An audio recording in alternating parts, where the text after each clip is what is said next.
Under the Speaker's announced policy of January 6, 2009, the gentleman from Utah, Mr. Bishop, is recognized for 60 minutes as the designee of the Minority Leader. Thank you, Mr. Speaker.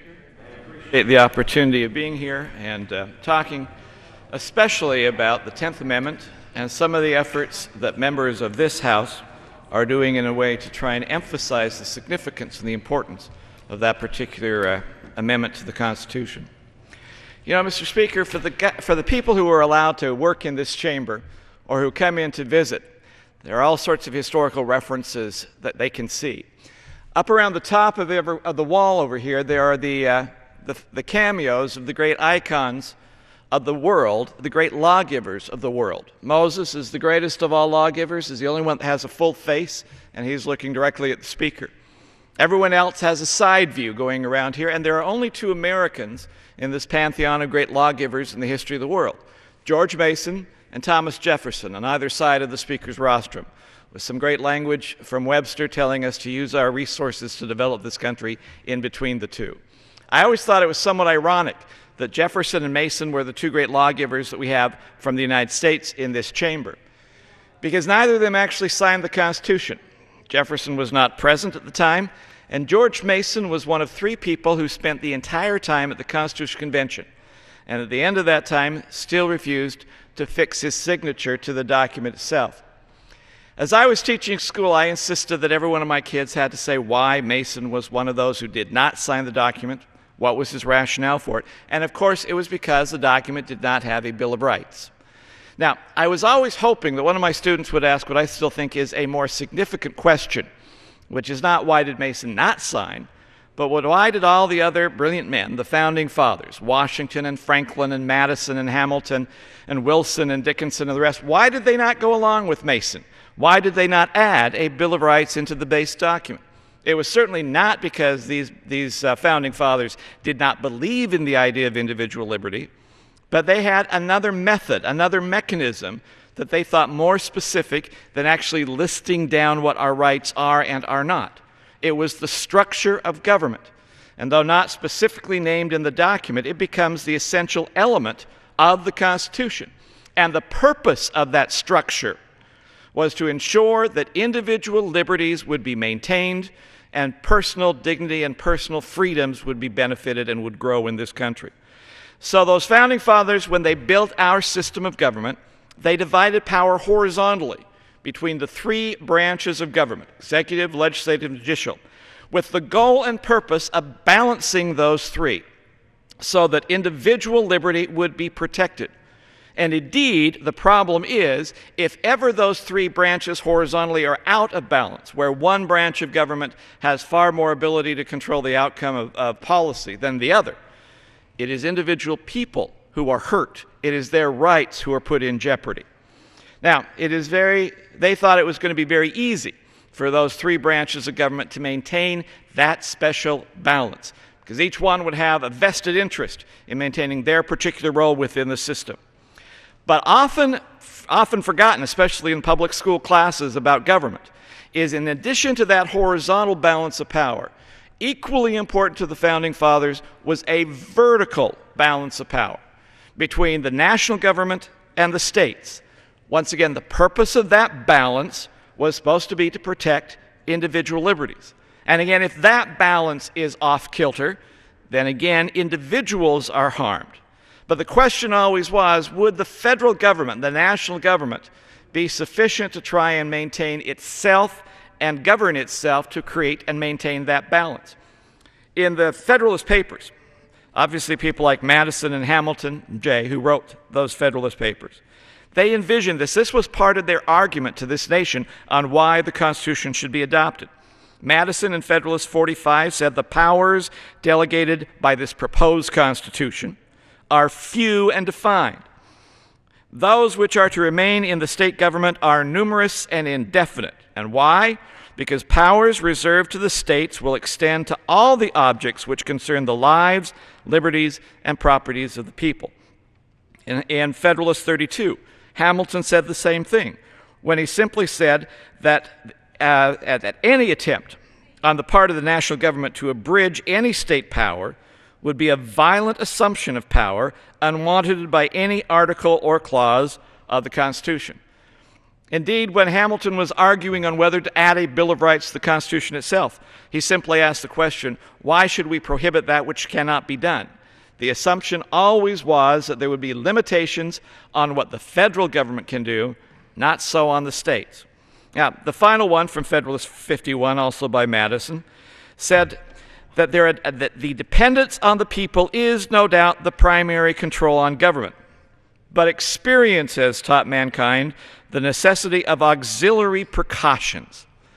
The 10th Amendment to the Constitution, this concept of separating power horizontally between the three branches of government and vertically between the two levels of government, is one of those auxiliary precautions that the Founding Fathers realized we needed to have. Scalia, in an opinion on the Supreme Court, once said that the Constitution's brilliance, and I'm paraphrasing this, is to divide powers among different levels and different branches of government to resist the temptation of consolidating power as a simplistic solution to the emergency of the day. That's what we're talking about. Now, I want to emphasize very clearly, this is not the same thing as states' rights. States' rights, as we traditionally use that term, was an idea about power designed actually by Jefferson and Madison when they were talking about the Kentucky and Virginia resolutions, and by Calhoun when he was talking about nullification, and by Jefferson Davis when he was trying to fight the Civil War, and by other groups when a lot of evils have actually been perpetuated.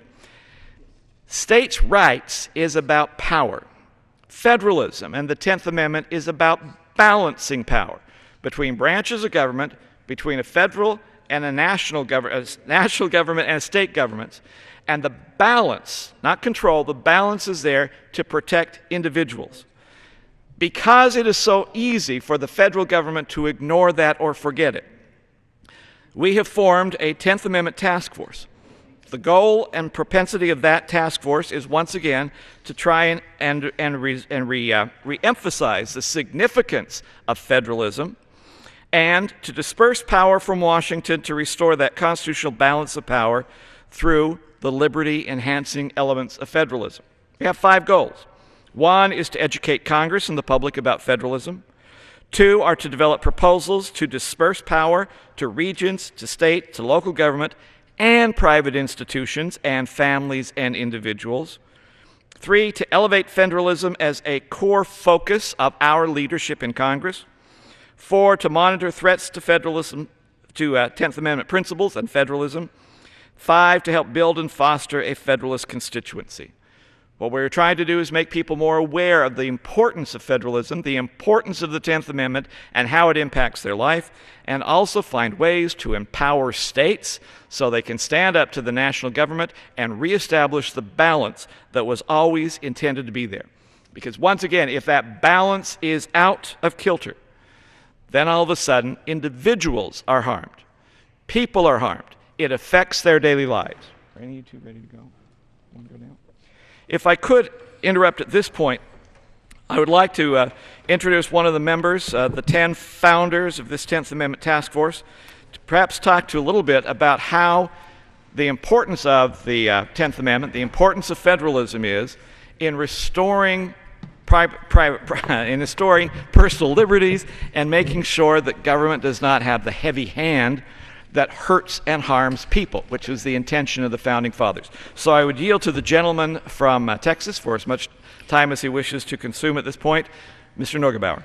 Well, and I thank the gentleman, and he brings up some excellent points, and I'm a proud member of the 10th Amendment Task Force because I think one of the things that we have to do in order to restore order in this country is get back to some of the principles that our founders intended. They didn't intend for government to be the answer to every issue in this country. One of the things I think back on a few years ago in my congressional district, right after, or not too long after we had the Katrina instance in New Orleans, we had a major fire in an area called Cross Plains, Texas. And I went down there the next day, And the people in that region had already brought clothes to the church, and the people that had lost everything in the fire had been able to receive clothes. People that had lost livestock, other people were going out and helping them. People that had lost their homes, people in the community had provided temporary housing. And within a very short period of time, the people in that community met their own needs. And I got an interesting phone call from a member of the media. And that person said, well, what is the government doing for the people in Cross Plains today? And I said, well, you know, the good news, we didn't need the government in Cross Plains today because the people responded to that. And I think what we've gotten away from, as the gentleman points out, is we've kind of turned the whole concept of what the founders thought about this country upside down. They never intended for the government to be the solution. And in fact, the best solutions happen when you keep the government closest to the people.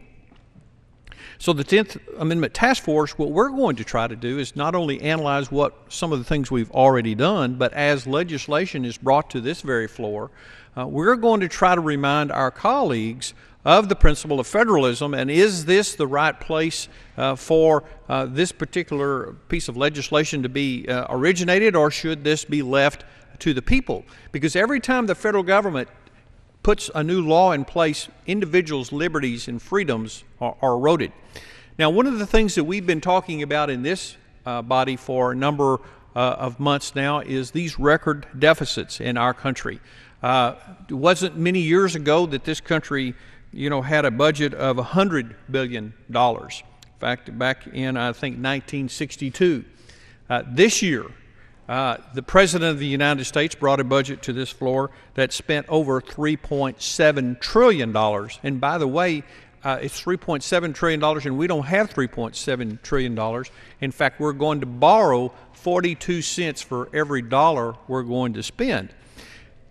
One of the reasons that we are running these record deficits is we have all of this money being funneled into the federal system, and then we have all of these people up here in Washington trying to figure out how to spend the taxpayers' dollars, and then those monies go down to the states, and the states try to figure out how to distribute those dollars, and then the states pass them out maybe to the local communities. And here's what happens. Here is a dollar bill that the taxpayers pay in taxes. Now, what happens is after Washington washes this money and this massive federalism, then we have the dollar that actually gets back to the intended purpose. It's a shrunk dollar. And one of the things we can do if we really want to be serious about, one, being government more efficient, is getting the government out of some of the businesses they're in, and so that this dollar is the dollar that gets to the people and not this dollar that's been washed through Washington and through the states, but back to the local governments. As I close and yield back to the gentleman, I think about the days when I was on the city council in Lubbock, Texas.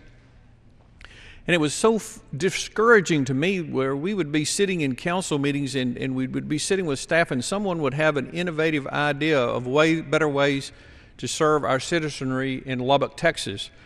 But we would always hear from some of the staffers, well, there's a federal regulation that we'll have to check on, or I'm not sure that that is in keeping with certain regulations that would keep Lubbock from getting certain kinds of funding, because it was stifling creativity in our local communities.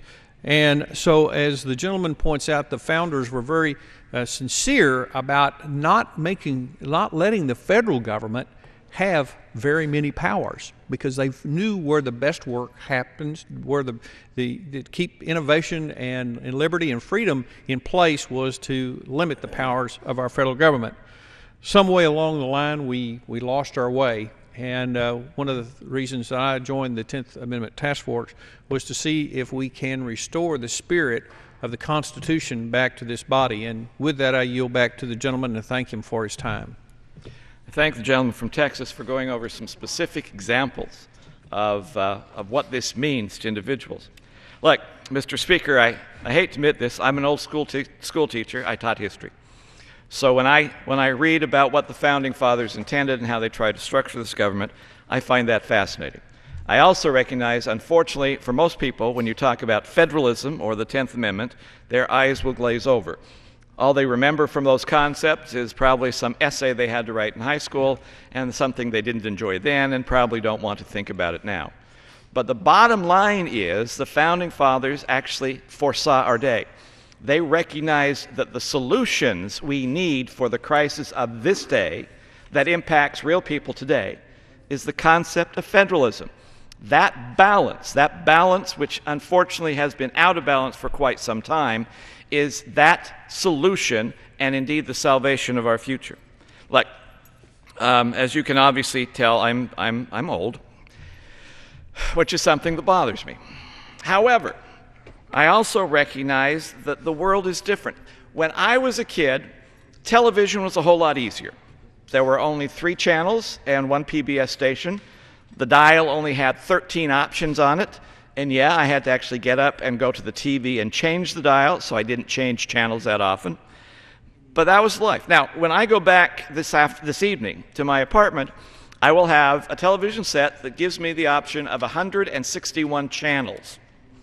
Okay, it's true I still watch the same 5 all the time anyway, but I do have 161 options in front of me. No longer do we have simply a telephone that's on the wall with the telephone company telling me what to do. I can go into a store and find all sorts of plans on how to communicate with other people in television today. There are 14 kinds of wheat thins. There are 16 different varieties of Pringle potato chips. There are 160 different kinds of Campbell's soup. Even if I want vanilla, I can still go to a store that offers me 31 opportunities to pick something else. The entire life of everyone today in the business world is one that deals with giving people choices and options. Whether it's telephone plans or kinds of cereal to buy, I have all sorts of options and choices in front of me. The business world has recognized that if they want business from me, they have to give me choice and option. Everywhere in our life today, we give choices and options. When I was a kid and I heard a song